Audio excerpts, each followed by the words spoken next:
होती है। किसी नस्ल को दूसरी नस्ल पर कोई तफव्वुत हासिल नहीं और अमलन इन नस्लों का इम्तियाज मिटता चला जा रहा है। चाहिए कि दुनिया इस्लाम के करीब आ रही है या उससे दूर करी जा रही है, लेकिन अपने इंसानी का तजुर्बाती अमल अभी यहीं तक पहुंच सका।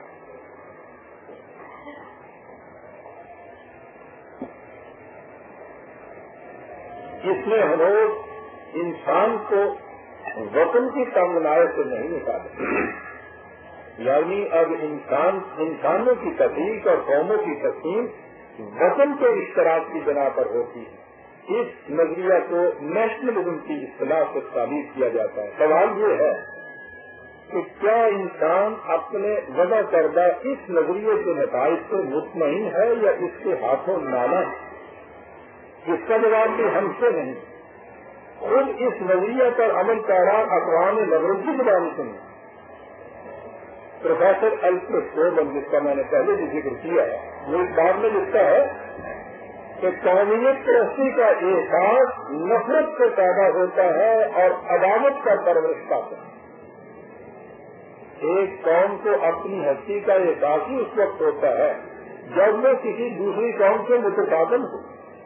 फिर इन कौमों का जज्बा अदालत और प्रसार अपनी कौमी वहदत की तकमील पर ही खत्म नहीं हो जाता।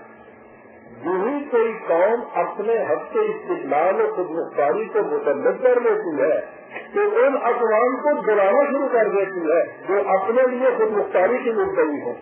इन वजूहात की बिना पर लामहाला इस नतीजा पर पहुंचा जाएगा कि किसी निज़ाम हुकूमत के लिए नेशनलिज्म की बुनियाद बड़ी ही खतरनाक बुनियाद। प्रोफेसर नेल्सन अपनी किताब क्रिएटिव फ्रीडम में लिखता है कि जंग की बुनियाद नेशनलिज्म है। जिस तरह अफराद में बाहमी तनाज़े की बुनियाद जज्बा अनानियत होता है, इर्तिकाए जंग की सारी तारीख का सुराग इस बुनियाद से लग सकता है। और प्रोफेसर विलियम ब्रेन ने दूसरी जंग अजीम के खात्मे पर लिखा था कि अगलत यही है कि मौजूदा जंग के बाद अक़वाम यूरोप चंद साल तक अमली नबर आजमाई में नहीं उलझेंगी, क्योंकि इनमें से बाज़ तो बहुत थकी हुई होंगी और बाज़ तो उनके फातिहीन दबा कर रखेंगे, लेकिन नेशनलिज्म का वो जज्बा जो जंग का असली जिम्मेदार है बाकी रहेगा।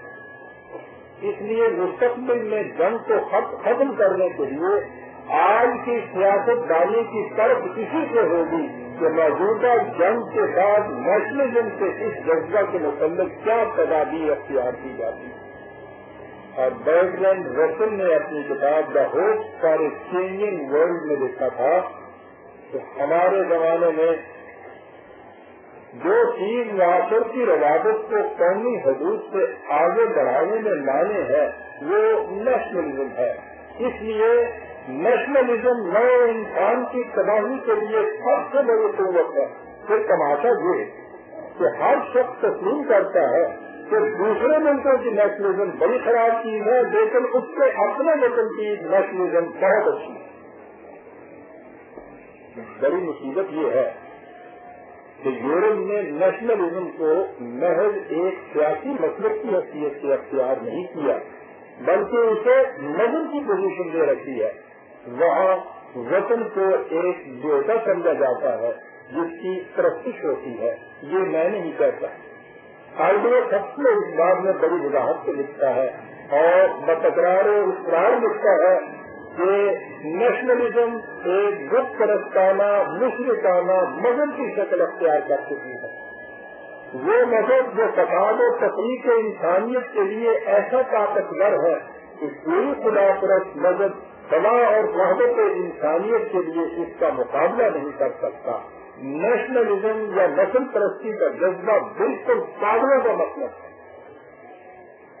और दूसरे मकाम पर लिखता है कि नेशनलिज्म जिसे हमने एक गुप्त परस्ताना मजहब की हैसियत से इख्तियार कर रखा है, इसकी वजह से सारी दुनिया करीब 50 टुकड़ों में तकसीम हो चुकी है, जिन्हें अक़वाम आलम कहा जाता है। ये उनमें से हर कौम का ममलकती मजहब है। یعنی خدا کے بجائے قوم کی پرستش جسے اعلیٰ اقدار کا مذہب سمجھا جاتا ہے. لہذا ان 50 دیوتا سے ہر ایک دیوتا کا پجاری باقی 49 پجاریوں کو نقش تصور کرتا ہے، انسان تصور ہی نہیں کرتا. نیشنلزم اخلاق کی تباہی کا باعث اس طرح بنتی ہے کہ اس کی روح سے عالمگیر انسانیت خدائے واحد اور احترام ان آدمیت کے تمام عقائد باطل قرار پا جاتے ہیں اور ان کی بجائے علیحدگی، انانیت، خود اکتفائیت کے عقائد پیدا ہو جاتے ہیں جن کا نتیجہ نفرت اور جنگ کا جواب ہی نہیں، اس کا وجود ہوتا ہے. یاد رکھیے، اپنے یاد رکھیے، ہر نیشنلزم ایک بت پرستانہ مذہب ہے اور اس کی پرستش ایک دیوتا کی طرف ہوتی ہے. جن حسنے نے نیشنلزم کو آج ایک باطل خدا کہا ہے.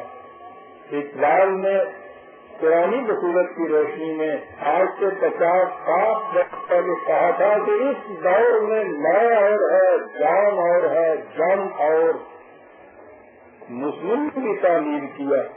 اس دور میں میں اور ہے، جان اور ہے، جنگ اور باقی نے جنا کی روش لطف ستم اور مسلم نے بھی تعمیر کیا اپنا حرم اور تہذیب کے آزر میں کرسوائے صنم اور ان تازہ خداؤں میں بڑا سب سے مطلب حصہ ہے وہ مذہب کا قدم ہے. اور اس کا نتیجہ یہ بتایا تھا کہ اقوام جہاں میں ہے رقابت تو کسی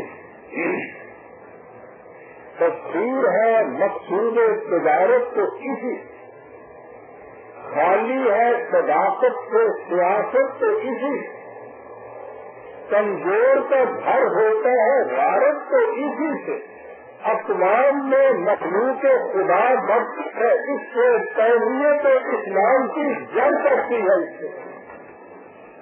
اور اس کے بعد اس نے مسلمانوں سے تاکید کی تھی کہ اے مستقبل ہاتھ میں اس ملک کو ملا دے. بہرحال میں کہہ رہا تھا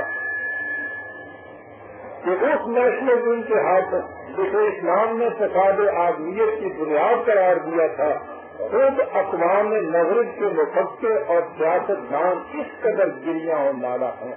میں پوچھنا چاہتا ہوں اسلام کو چلا ہوا کارتوس کہنے والوں سے کہ اقوام یورپ کا یہ دعویٰ اسلامی اصول قومیت کی صداقت کی شہادت ہے یا اس کے ناکارہ ہونے کی دلیل ہے؟ یہ اس مسئلہ کا منفیانہ پہلو یعنی نیشنلزم کی تباہ کاریوں کے خلاف اقوام مغرب کا نالا شعر. اب سوال یہ پیدا ہوتا ہے کہ ان کے ذہن میں اس فساد کا علاج کیا ہے. پروفیسر برن نے کہا تھا کہ اس کا علاج یہ ہے کہ ہم قومیت کی جگہ بین الاقوامیت یعنی انٹرنیشنلزم کو فروغ دیں. اس کے خلاف مسٹر ایمری ریڈ نے کہا کہ ہم انٹرنیشنلزم سے بھی کافی کھیل چکے ہیں. اقوام متحدہ کی ناکامی اس کا بیان ثبوت. جو مسئلہ دنیا کے سامنے ہے وہ کوئی ایسا مسئلہ نہیں جو قوموں کے حل کرنے کا. وہ مسئلہ یہ ہے کہ نیشنلزم کے نظریے نے انسانی معاشرہ میں فساد برپا کر رکھا ہے. لہذا کیسے ممکن ہے کہ نیشنلزم اور انٹرنیشنلزم کیوں نہ بن جائے اس کا حل پریاس کر دے. اس کا حل انسانی عالمگیریت ہے یعنی ایک ایسا عقیدہ یا تعریف جس کا مقصد یہ ہو کہ وہ قومیت اور بین الاقوامیت کی سطح سے اوپر جا کر خالص انسانی سطح پر دنیا میں امن قائم کرنا چاہتی ہے. کیتھولک چرچ کا راندہ درگاہ خود کو چلو ڈی چائڈن جس کی کتابوں کو کلیسا نے اس کی زندگی میں شائع نہیں ہونے دیا تھا، اپنی کتاب بلڈنگ آف دی